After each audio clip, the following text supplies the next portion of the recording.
Welcome back everyone, my name is Nick and today I have the second TV box from Tanix that I promised in my last video. This model is called the Tanix TX2 and it's built using the all-winner chipset. So before I get into today's video, please be advised that this box and the one featured in my last video are cheap Android boxes solely designed to stream movies and TV shows. So if you are looking for this box to be a high-performance gaming model, think again. This box is not for you. This box is for those who just want to stream movies and TV shows at a very low price. However, I will test it thoroughly to see all it can do with its limited resources. So if this box suits your MO, stick around. My full review is up next.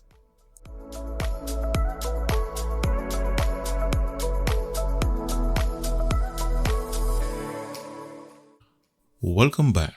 So the contents of this model are the same as in my previous video, which includes the TX3 model itself, one infrared remote control, one HDMI cable, a 5V 2 amps DC power adapter, and a user manual.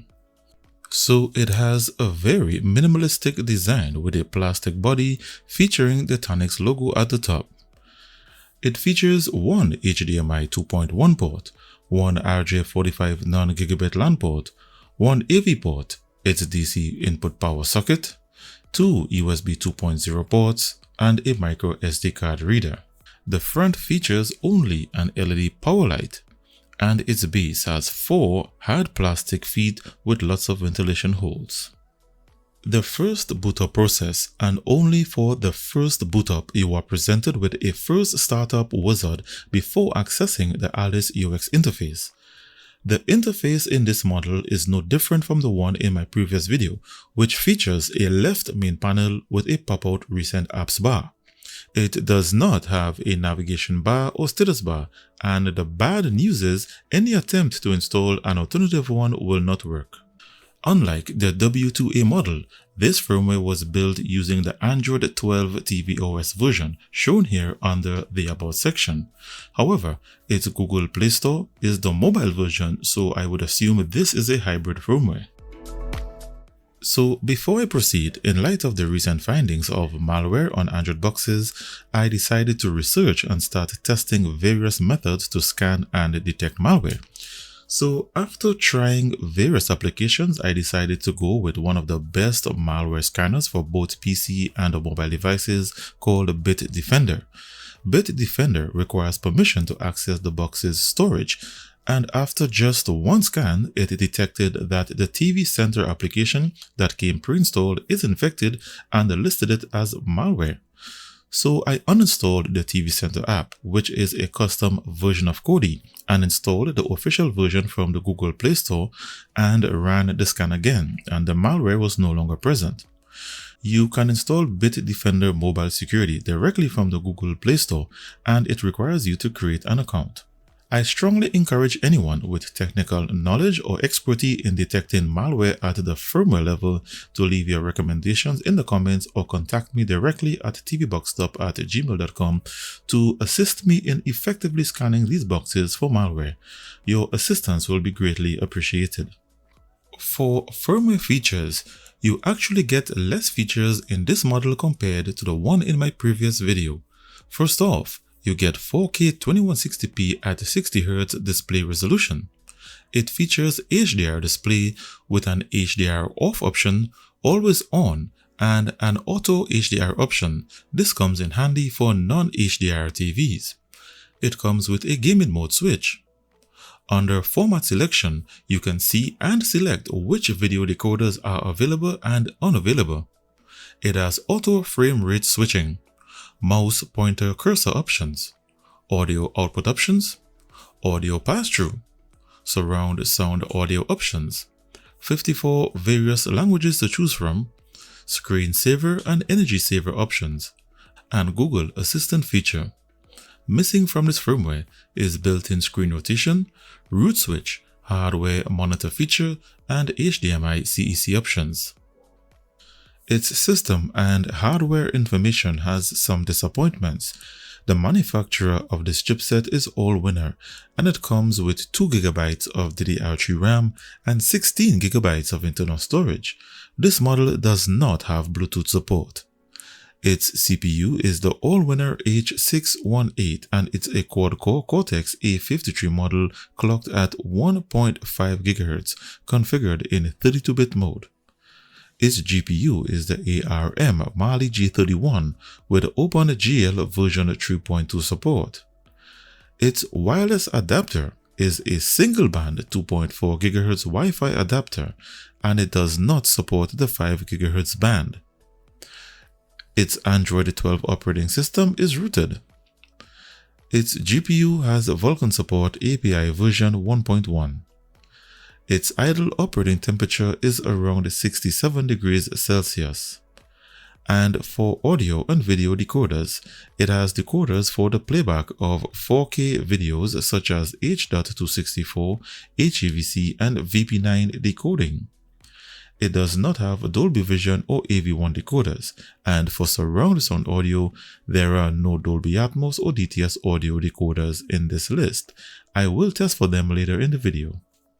Even though it's running on Android TV OS, unfortunately it does not have the requirements such as Google Widevine Level 1 with HDCP protection along with a Netflix ESN license to view services such as Netflix Prime Video and Disney Plus in HD and 4K.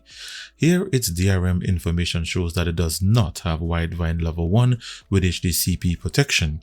You can however install these apps, but it will be restricted to 480p resolution even if you are paying for an HD subscription. The firmware is also rooted and it does not have a root switch, so if you are concerned about security issues, then this box does not provide the layer of protection you are looking for. At the same time, if you have apps you need to run that require root access, then you'll be happy to know that you can run them on this box. For mobile screen mirroring, it comes with a Miracast receiver application.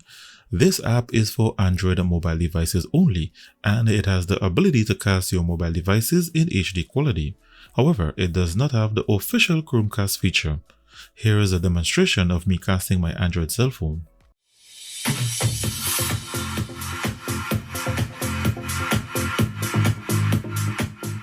What's happening everyone?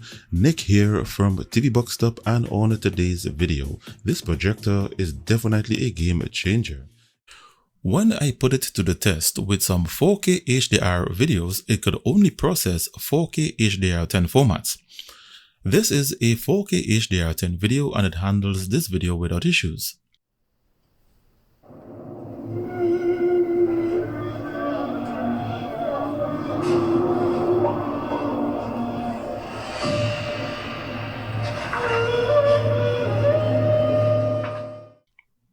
It does not have the AV1 decoder, so it shows the video format is not supported.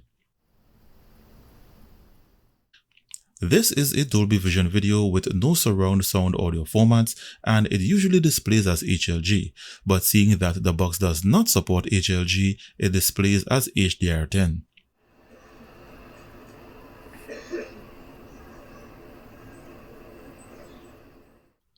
This is a Dolby Vision video with a Dolby Atmos, and the video plays as HDR10 and static and noise for audio.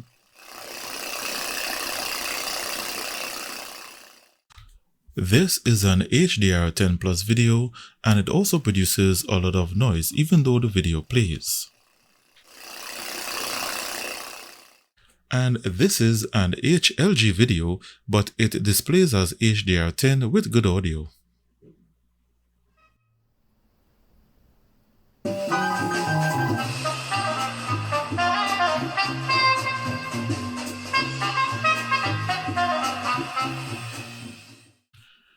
The strange thing about this box is that the audio formats that fail to play when connected directly to my TV play perfectly when connected to my AV receiver. So when connected to my receiver, you get Dolby Atmos,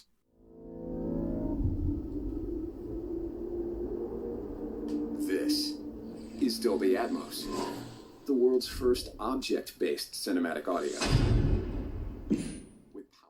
this is Dolby Digital Plus, Come on, you guys, let's go!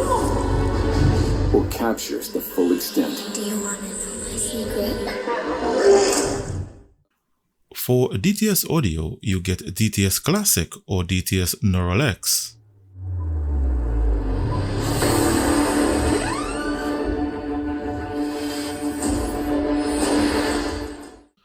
Certain formats of Dolby Vision videos don't play. For example, this video is encoded in the TS format. You don't get Dolby True HD.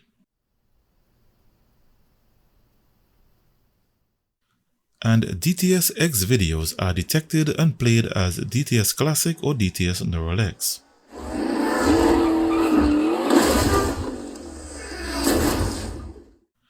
If I return to the 4K videos, the Dolby Vision videos in MP4 format that had lots of noise now produces video and audio via Dolby Atmos.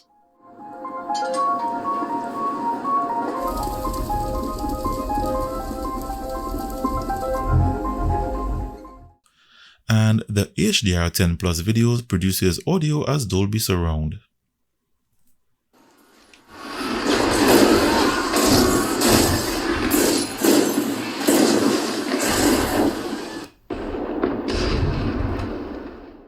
For watching YouTube videos, the Android TV version is limited to 1080p resolution. However, the mobile version from the Play Store can play up to 4K 2160p, but you don't get HDR. Next, this box is definitely not for playing Android games. As shown here in this demonstration, it struggles to render smooth graphics and it overheats when you task its GPU.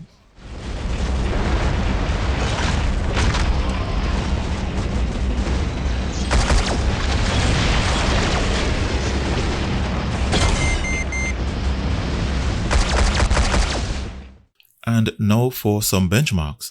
It has minimum RAM and internal storage of 2GB DDR3 and 16GB internal. And the benchmark reveals that it has a RAM copy speed of 2878 MB per second. Its internal storage has a read speed of 124 MB per second and a write speed of 74 MB per second. For network speed, this box only has a single band 2.4 GHz Wi-Fi adapter and a non-gigabit Ethernet LAN port. The results show that its 2.4 GHz band has an average download speed of 30 megabits per second and its Ethernet LAN port averages around 91 megabits per second. In benchmarking its all-winner 618 CPU, it registered a Geekbench 5 score of 101 single-core and 382 multi-core. Its 3DMag GPU benchmark qualified it for only the slingshot test, and it scored 414 with very low average frames per second. And finally, the Antutu benchmark registered a score of 53,568. So these scores are very low scores, and when entered on my chart, it ranks at position 115, placing it in the cheap low performance bracket. So to look at its position in comparison to other boxes in this list, I placed a link in the description where you can maximize it and compare various benchmarks and features. So see the link in the description. In summary, as much as I try to feature the latest TV boxes available to me via sponsorship, seeing that the frequency of boxes is not what it used to be, sometimes I encounter these models that just begs the question of why such a model even exists in 2023. I appreciate the support and sponsorship from Tanix, but I'm still not a big fan of the all-winner chipset.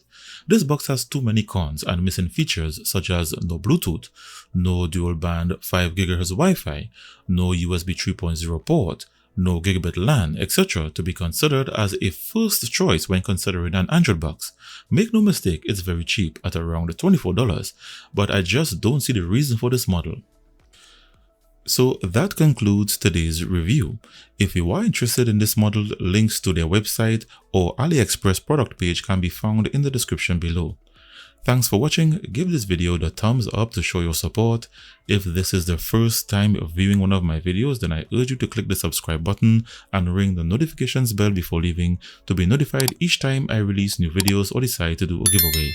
Thanks for taking the time to watch this video. Stay tuned and see you in the next one.